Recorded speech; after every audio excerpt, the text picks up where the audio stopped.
नमस्ते प्यारे बच्चों। आज हम नया पाठ पढ़ेंगे।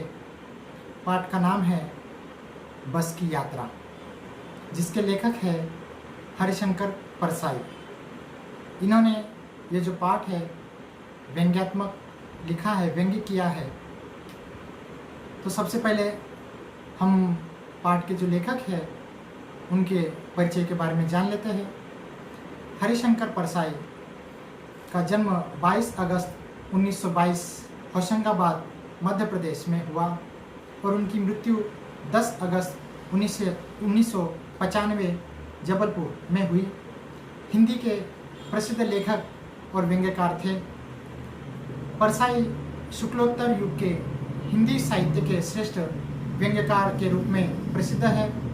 उनके व्यंग्य वैयक्तिक, सामाजिक एवं राजनीतिक कमजोरियों, विसंगतियों, विषमताओं, विडंबनाओं, आडंबरों और छल फरेबों आदि पर करारी चोट करती है। आधुनिक काल में व्यंग्य विधा को नई ऊंचाइयां देकर उससे समृद्ध और प्रभावशाली बनाने वाले प्रतिष्ठित व्यंग्य लेखक के रूप में परसाई जी को सदैव याद किया जाएगा। उनकी प्रमुख रचना है कहानी संग्रह है हंसते हैं रोते हैं, जैसे उनके दिल में फिरे भोलाराम का जीव। उनके उपन्यास है रानी नागफनी की कहानी, तट की खोज, ज्वाला और जोल। संस्मरण है उनका तिरछी रेखाएं और बहुत सारे लेख संग्रह उन्होंने लिखे हैं। विकलांग श्रद्धा का दौर के लिए साहित्य अकादमी पुरस्कार से उन्हें सम्मानित किया गया है। अब हम पाठ की तरफ आएंगे, पाठ को पढ़ेंगे। बस की यात्रा। हम 5 मित्रों ने तय किया कि शाम 4 बजे की बस से चले। पन्ना से इसी कंपनी की बस सतना के लिए घंटे भर बाद मिलती है, जो जबलपुर की ट्रेन मिला देती है। तो हम 5 मित्र थे। हम पन्ना में किसी काम से आए थे और हमने सोचा कि शाम को 4 बजे यहाँ से बस पन्ना से सतना के लिए जाती है और वहाँ से हम ट्रेन से जाएंगे। तो हमने तय किया कि उसी बस से जाएंगे। सुबह घर पहुंच जाएंगे और हम सुबह सुबह घर पर पहुंच जाएंगे। हम में से 2 को सुबह काम पर हाजिर होना था, काम पर जाना था, इसलिए वापसी का यही रास्ता अपनाना हमें जरूरी था। लोगों ने सलाह दी कि समझदार आदमी इस शाम वाली बस से सफ़र नहीं करते। तो लोगों ने हमें सलाह दी कि जो समझदार आदमी होता है वो शाम वाली बस से कभी नहीं जाता। क्या रास्ते में डाकू मिलते हैं? नहीं, बस डाकी नहीं। तो हमने उनको पूछा, क्या रास्ते में डाकू मिलते हैं क्या? उन्होंने कहा नहीं, बस डाकिन है, डाका डालने वाली है। बस को देखा तो श्रद्धा उमड़ पड़ी। हमने जब बस को देखा तो हमें मन में उसके प्रति आदर भाव पैदा हुआ। खूब वयोवृद्ध थी, सदियों से अनुभव के निशान लिए हुए थी। लोग इसीलिए इससे सफ़र नहीं करना चाहते कि वृद्धावस्था में इसे कष्ट न होगा। यह बस पूजा योग्य थी, उस पर सवार कैसे हुआ जा सकता है? तो हमने जब बस को देखा तो बस बहुत पुरानी थी, वयोवृद्ध लग रही थी, बूढ़ी लग रही थी। ऐसा लग रहा था उसको बहुत तजुर्बा है, बहुत जमाने से वो चल रही होगी। वो उस पर बहुत सारे निशान थे पुराने, और इसीलिए लोग इस पर बैठकर सफ़र नहीं करते होंगे कि ये बूढ़ी है, वृद्धावस्था में इसको कष्ट होगा, बस को कष्ट होगा, इसलिए लोग इस पर बैठते नहीं होंगे। और ये जो बस थी पूजा करने लायक थी, चलने लायक नहीं थी। और उस पर कैसे सवार हुआ जा सकता है, उस पर कैसे बैठा जा सकता है? बस कंपनी के एक हिस्सेदार भी उसी बस से जा रहे थे, और बस कंपनी का जो हिस्सेदार था, पार्टनर, भागीदार, वह भी उसी बस से जा रहा था।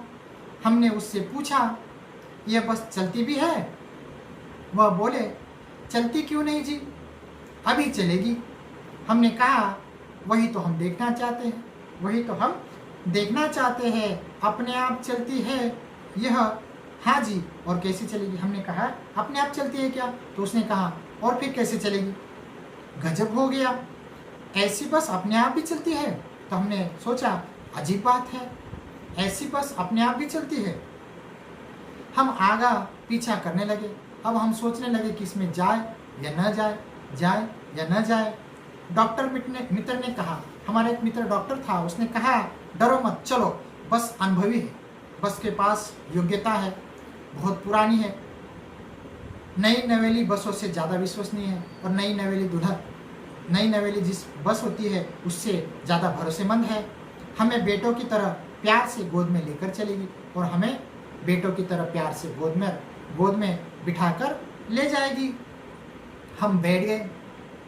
जो छोड़ने आए थे वे इस तरह से देख रहे थे कि जैसे अंतिम विदा दे रहे, और जो हमें छोड़ने आए थे वो इस तरह से हमें देख रहे थे कि ऐसा लग रहा था कि वो आखिरी बार छोड़कर हमें जा रहे हैं, विदा कर रहे हैं। उनकी आंखें कह रही थी आना जाना तो लगा ही रहता है, और उनकी आंखों में ऐसा हमें लग रहा था, उनकी आंखें ऐसी कह रही थी कि आना जाना तो लगा ही रहता है, आया है सो जाएगा, आया है सो जाएगा। राजा रंग फकीर, इस दुनिया में जो भी आया है उसकी मृत्यु तो होने वाली है, भले वो राजा हो या भिखारी हो या साधु हो। आदमी को कुछ करने के लिए एक निमित्त चाहिए, और आदमी को ऊपर जाने के लिए, मरने के लिए तो सिर्फ एक कारण चाहिए। इंजन सचमुच स्टार्ट हो गया। अब गाड़ी का इंजन, बस का इंजन स्टार्ट हो गया।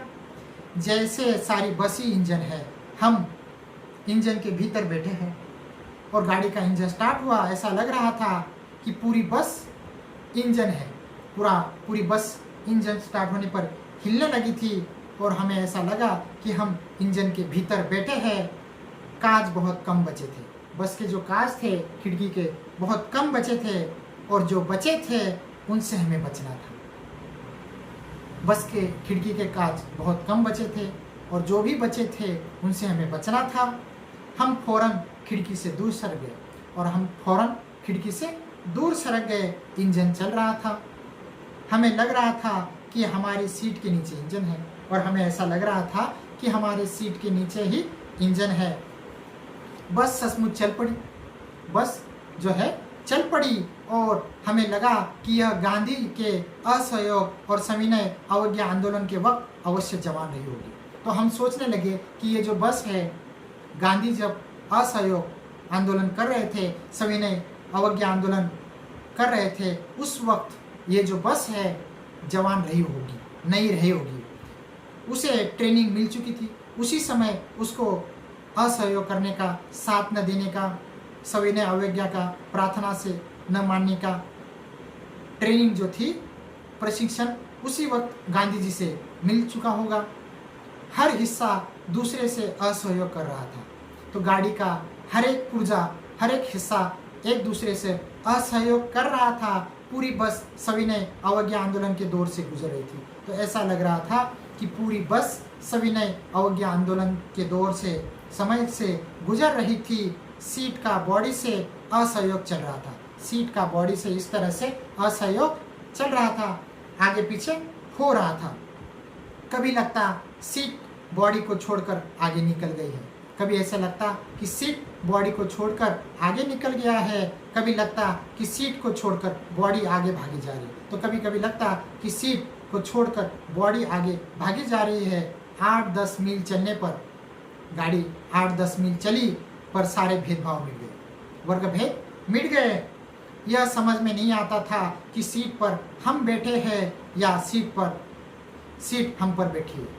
तो 8-10 मील चलने के बाद हमारे जो भेदभाव थे, हम जो सोच रहे थे, वो मिट गए, और हमें यह समझ में नहीं आ रहा था कि हम सीट पर बैठे हैं या सीट हमारे ऊपर बैठा है। एकाएक बस रुक गई, और एकाएक बस रुक गई। मालूम हुआ कि पेट्रोल की टंकी में छेद हो गया है।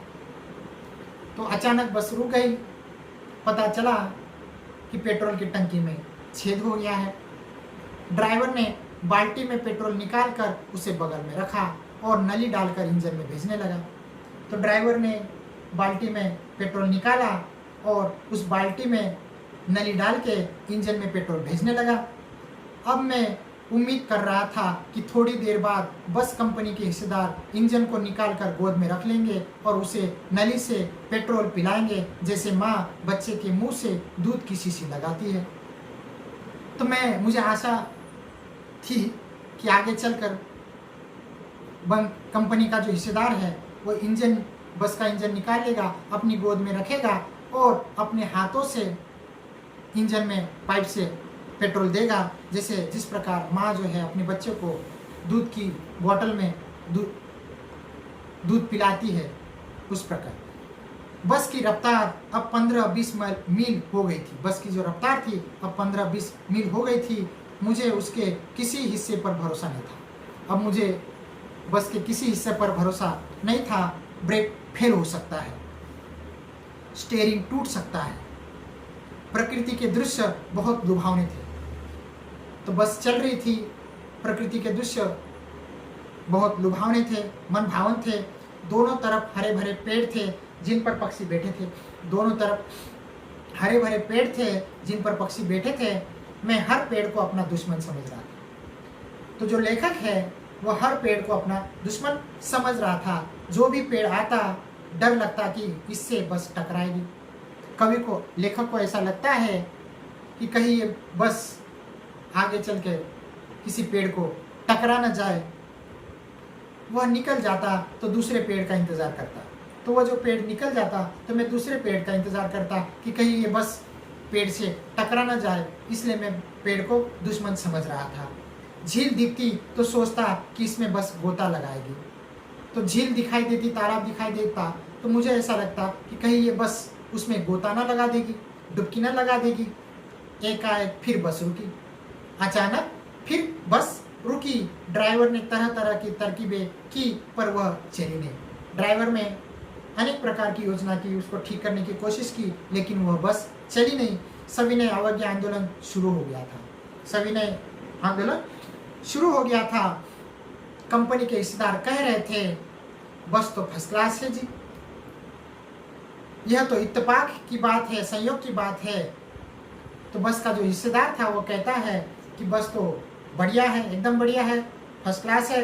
ये तो संयोग की बात है कि बस बंद हो गया है। शीन चांदी में वृक्षों की छाया के नीचे वो बस खड़ी दयनीय लग रही थी। लगता जैसे कोई वृद्धा थक कर बैठ गई हो। हमें ग्लानि हो रही थी कि बेचारी पर लद कर हम चले आ रहे हैं। अगर इसका प्राणांत हो गया तो इस बियाबान में हमें इसकी अंत्येष्टि करनी पड़ी। मध्यम शीन चांदनी वृक्षों की छाया में नीचे बस खड़ी थी, दयनीय अवस्था में, दयनीय लग रही थी। ऐसे लग रहा था कि वृद्धा बुढ़िया थक कर बैठ गई हो। हमें ग्लानि हो रही थी, हमें शर्म महसूस हो रही थी कि हमने बेचारी पर बैठकर यहाँ तक आए। यदि इसका प्राणांत हो जाए, इसकी मृत्यु हो जाए तो यही सुनसान जंगल में उसकी हमें अंत्येष्टि करनी पड़ेगी, अंतिम क्रिया करनी पड़ेगी। हिस्सेदार साहब ने इंजन खोला और कुछ सुधारा, बस आगे चली। उसकी चाल और कम हो गई तो हिस्सेदार साहब ने इंजन खोला, उसको ठीक किया और बस आगे चलने लगी। उसकी चाल और भी धीमी हो गई। धीरे धीरे वृद्धा की आंखों की ज्योति जाने लगी। धीरे धीरे उसकी हेडलाइट थे, उसकी आंखों की रोशनी भी जाने लगी। चांदनी में रास्ता टटोल कर वो रेंग रही थी। चांदनी रात में रास्ता टटोल कर वो जो बस है दौड़ नहीं रही थी, रेंग रही थी। आगे या पीछे से कोई गाड़ी आती दिखती तो वह एकदम किनारे खड़ी हो जाती और कहती, निकल जाओ बेटी, अपनी तो वह उम्र नहीं रही। तो ये जो गाड़ी ऐसे लग रहा था चल नहीं रही, रेंग रही है, और पीछे से कोई गाड़ी आ जाती तो ये गाड़ी साइड में रुक जाती और कहती कि आगे चले जाओ, मेरी तो उम्र रही नहीं। एक पुलिया के ऊपर पहुंचे ही थे कि एक टायर फिस करके बैठ गया, और एक पुलिया के पास एक पुल पर यह पहुंची और गाड़ी का एक टायर फिस करके बैठ गया। वह बहुत ज़ोर से हिलकर थम गई और बहुत जोर से बस हिलकर थम गई, रुक गई। अगर स्पीड में होती तो उछल कर नाले में गिर जाती। अगर ये बस स्पीड में होती, रफ्तार में होती तो नाले में गिर जाती। मैंने उस कंपनी के हिस्सेदार की तरफ पहली बार श्रद्धा भाव से देखा। तो मैंने उस वक्त कंपनी के हिस्सेदार की तरफ श्रद्धा भाव से, आदर से देखा। वह टायरों की हालत जानते थे, फिर भी जान हथेली पर लेकर इस बस से सफ़र कर रहे थे। तो वह बस की हालत के बारे में, उसके टायर के बारे में सब कुछ जानता था, लेकिन तब भी अपनी जान हथेली पर लेकर इस बस में सफ़र कर रहा था। उस सर की ऐसी भावना दुर्लभ है, त्याग की ऐसी भावना दुर्लभ है।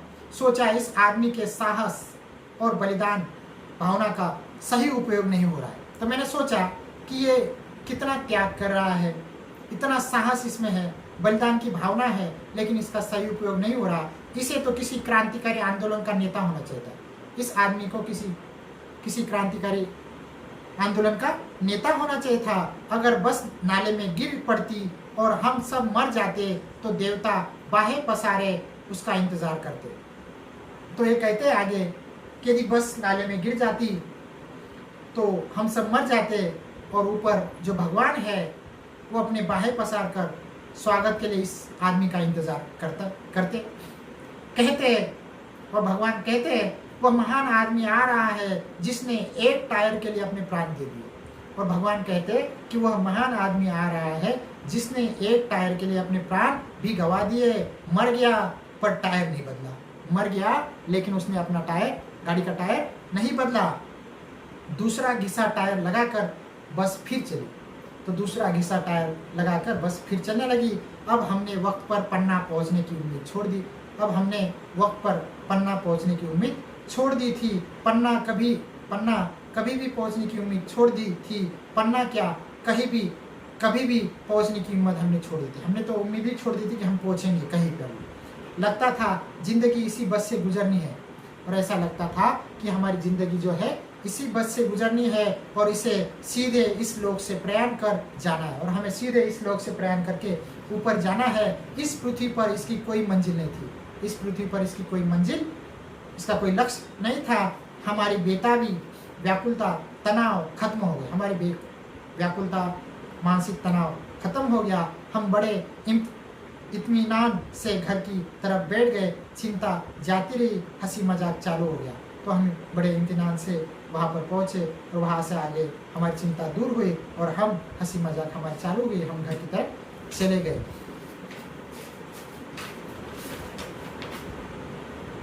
ये जो कहानी है इसमें लेखक ये चर्चा करता है कि किस प्रकार पुरानी और खराब हालत की बसें सड़कों पर चलती है।